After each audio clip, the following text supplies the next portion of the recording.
Welcome to Top Maths. Maths is easy. It just needs practice. Practice and practice. Good morning students, कैसे हो आप? आज हम सीखेंगे practice set 1.3। But before going to that practice set एक हम लोग कंसेप्ट देखेंगे। नाम है कंसेप्ट का डिटर्मिनेंट। क्यों?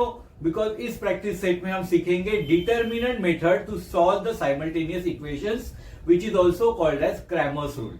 Okay, now before going to learn that method, first learn what is mean by determinant. Determinant क्या होता है? Okay, determinant के लिए नाम दिया गया D। इसको मैं दो वर्टिकल लाइन निकाल रहा हूं और उसके अंदर I am going to write A, B, C and D। मैंने क्या किए?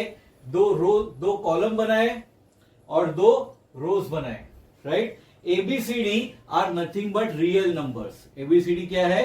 रियल नंबर्स है। अभी ये डिटर्मिनेंट अगर होगा, इस टाइप में अगर कुछ लिखा गया तो उसे हम कहेंगे डिटर्मिनेंट। ये कैसे सॉल्व करना है? तो इसके लिए हम क्या करेंगे, देखिए, उसके हम इधर उसका क्रॉस मल्टीप्लीकेशन करके उसका सब्ट्रैक्शन करेंगे, मतलब उसका हम लोग डिफरेंस लेंगे। क्रॉस मल्टीप्लीकेशन, ए का क्रॉस मल्टीप्लीकेशन क्या होगा? डी के साथ में, तो ए इंटू डी माइनस बी का क्रॉस मल्टीप्लीकेशन हो जाएगा सी के साथ, तो बी इंटू सी। तो एडी माइनस बी सी, इन दोनों का जो डिफरेंस आएगा वो रहेगा मेरा डिटर्मिनेंट का आंसर।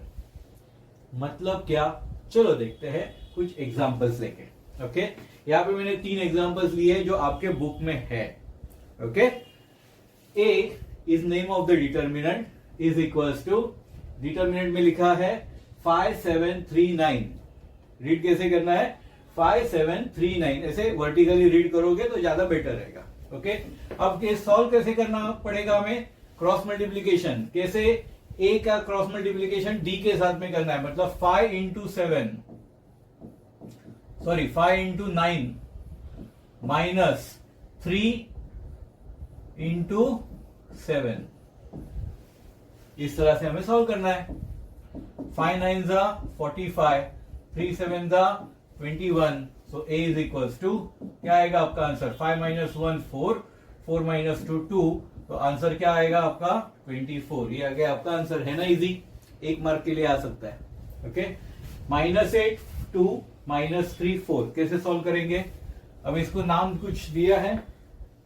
यस, इसको नाम दिया है n, इसको नाम दिया है उन्होंने b, मैंने लिखने का भूल गया। Okay, n is equals to, कैसे सॉल्व करेंगे? -8 का मल्टीप्लीकेशन हो जाएगा 4 के साथ, माइनस यहां क्या है? -3, उसका मल्टीप्लीकेशन किसके साथ हो जाएगा? 2 के साथ, राइट? तो n is equals to -8 into 4 is -32, minus into minus what? Plus 3 2 जा 6। अब -32 में आप 6 ऐड करोगे, कितना मिलेगा आंसर? क्या करना पड़ेगा बताओ? यस, 32 से 6 माइनस करना पड़ेगा, तो आंसर आ गया 26 और bigger number sign is minus, right? तो आंसर क्या है आपका? -26। इसके लिए कैसे सॉल्व करेंगे? डिटर्मिनेंट का नाम है b। कैसे multiply? 2√3 multiplied by 3√3, 2√3 multiplied by 3√3 minus 9 का मल्टीप्लीकेशन हो जाएगा 2 के साथ, 9 इंटू 2। नाउ 2√3 इंटू 3√3 कैसे करेंगे? 2 का मल्टीप्लीकेशन 3 के साथ में, 2 3 जा 6, और √3 का मल्टीप्लीकेशन √3 के साथ में, √3 इंटू √3 कितना हुआ? √9, स्क्वायर रूट 9 का स्क्वायर रूट कितना है? यस, इट इज 3, माइनस 9 2 जा 18, 6 3 जा 18 माइनस 18, कितना आंसर आ गया आपका फाइनल? 0। अरे इस कंसेप्ट समझ में? यहां पे कैसे सॉल्व करना है डिटर्मिनेंट? क्रॉस मल्टीप्लीकेशन करके उसका डिफरेंस हमें लेना है। इतनी इजी मेथड है।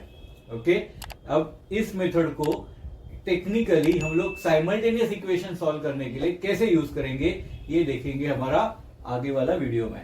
तब तक के लिए थैंक यू। दोस्तों 1.1 में साइमल्टेनियस इक्वेशन सॉल्व करने के लिए हमने इक्वेटिंग द कोएफिशिएंट्स या फिर एलिमिनेटिंग द वेरिएबल ये मेथड देखी थी।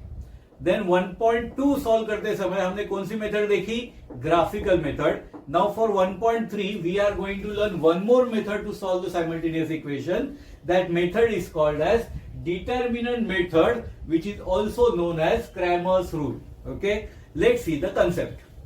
Suppose I have two equations, a1x plus b1y is equals to c1 and a2x plus b2y is equals to c2. ये मेरे पास कितने इक्वेशंस है? दो इक्वेशंस है। यहाँ पे x एंड y ये मेरे क्या है? वेरिएबल्स है। और a1, a2, b1, b2, c1, c2 ये सारे क्या है? रियल नंबर्स है। Okay, Here x and y are the variables। तो हमें क्या करना है? साइमल्टेनियस इक्वेशन सॉल्व करना मतलब x और y का आंसर निकालना है। कैसे निकालेंगे जरा देखिए। सबसे पहले ऐसे टाइप में अगर आपको सॉल्व करना है तो आपको क्या करना पड़ेगा? तीन डिटर्मिनेंट फाइंड आउट करने पड़ेंगे। पहला डिटर्मिनेंट होगा आपका d,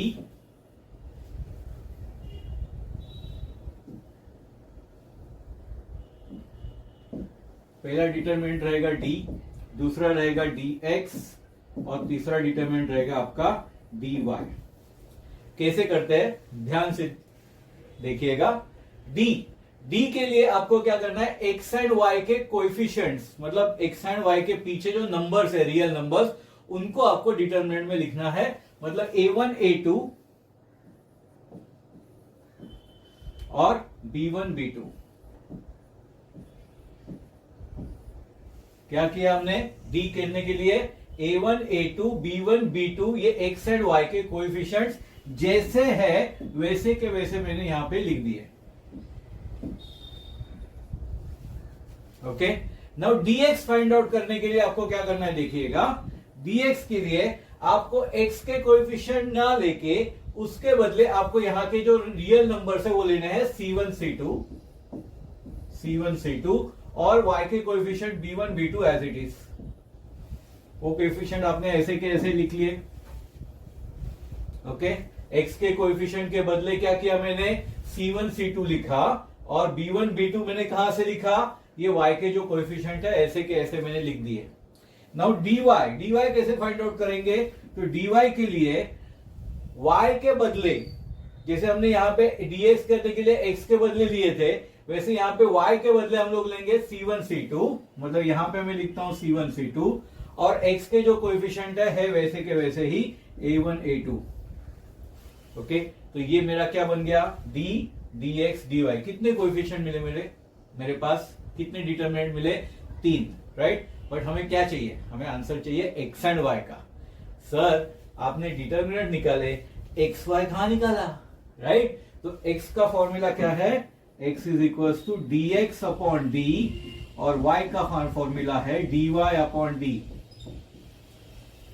राइट, dx का आंसर मिलेगा, d का आंसर मिलेगा। उन दोनों का जो डिवीजन आएगा वो रहेगा आपका value of x। dy upon d ये जो डिवीजन करोगे उसका आंसर मिलेगा आपको, y का आंसर मिलेगा। राइट, तो फिर सॉल्यूशन आपका बन जाएगा x, y। Let's see this with the help of example. ये एग्जांपल में भी आपका बुक में सॉल्व है।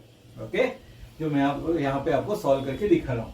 क्या इक्वेशन है? 5x plus 3y is equal to -11, 2x plus 4y is equal to -10। There are two equations, right. तो first लिखते हैं d।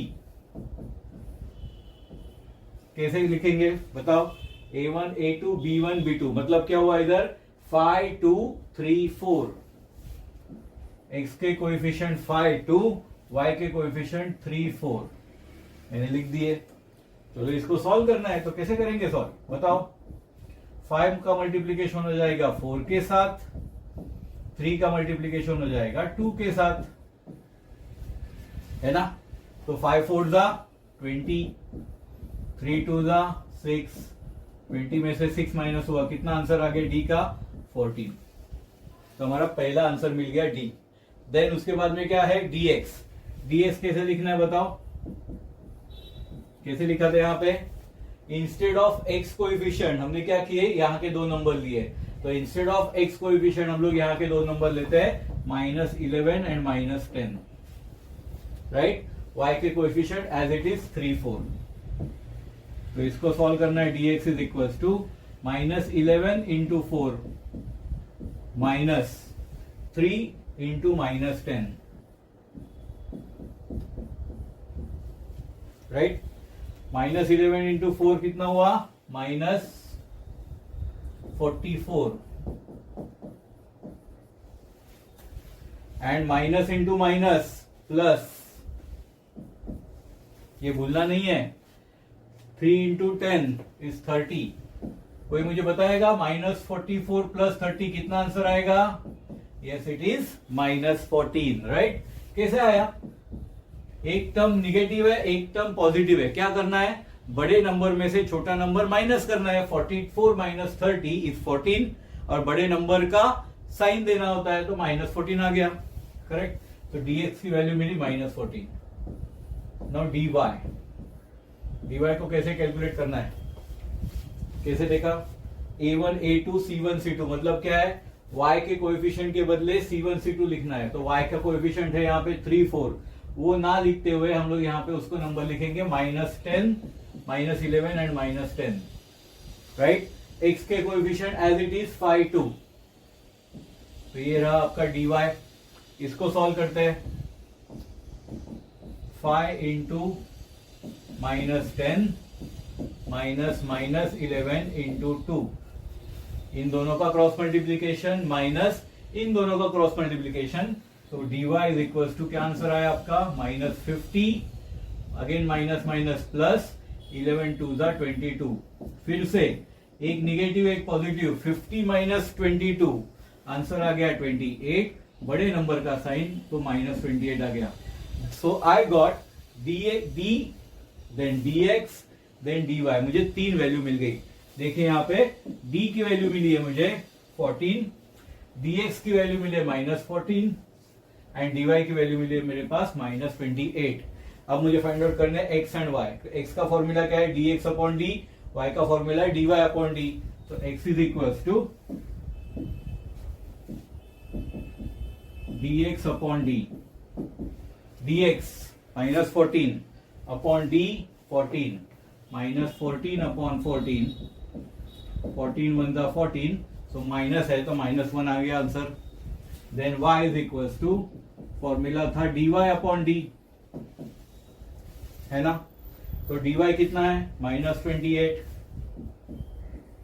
अपॉन d की वैल्यू 14, 14 2 जा 28, तो -2 आ गया, correct. So can you tell me now what is your solution? x की value आ गई -1, y की वैल्यू आ गई -2, सो योर सॉल्यूशन क्या लिखोगे आप? Solution is equals to x, y -1, -2, this is your final answer. हर एक आंसर समझ में? ये भी हमने क्या किया, साइमल्टेनियस इक्वेशन सॉल्व किया, but with what rule? Cramer's rule, या फिर मेथड का नाम क्या है, डिटरमिनेंट मेथड। ओके, अच्छी तरीके से पढ़ना है, और इस मेथड पे आधारित हम लोग अभी देखेंगे प्रैक्टिस सेट 1.3। तब तक के लिए thank you. Thank you for watching Top Maths.